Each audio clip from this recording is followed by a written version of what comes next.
how to add an object to an image in OpenArt AI. So I'm over here at the home page.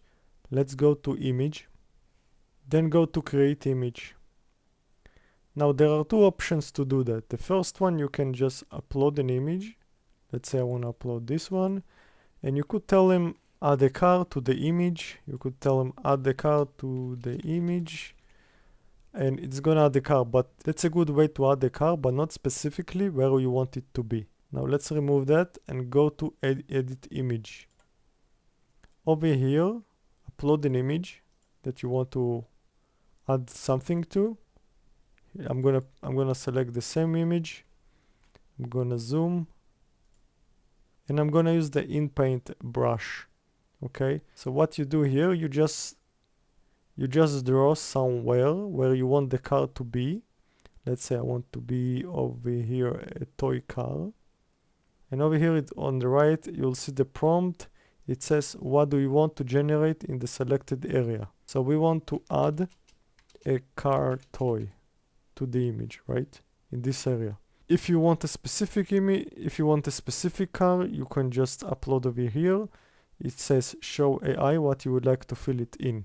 If you have another image, then the creativity level, how creative do you want the prompt to be? The model, I'm gonna stay with this one. Advanced settings, I'm not gonna touch anything. Then it gives me 4 images. I usually select only 2, but for this example, I'm gonna use 4. It's gonna cost 20 credits. So click create.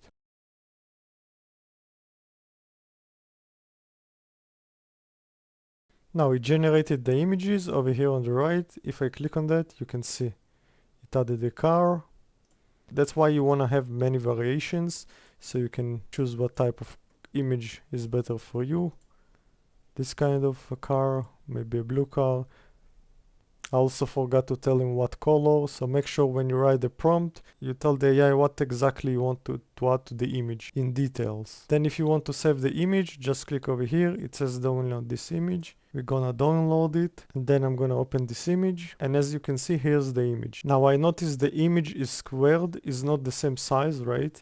You can just go back to edit and you select advanced, which is says here match original image style, and it's gonna be the same. I did test it, and I'm gonna show you over here. Here's the image, the same size. If I'm gonna save it, it's gonna be the same size. So yeah, this is how you add an object to an image with OpenArt AI. Thank you for watching.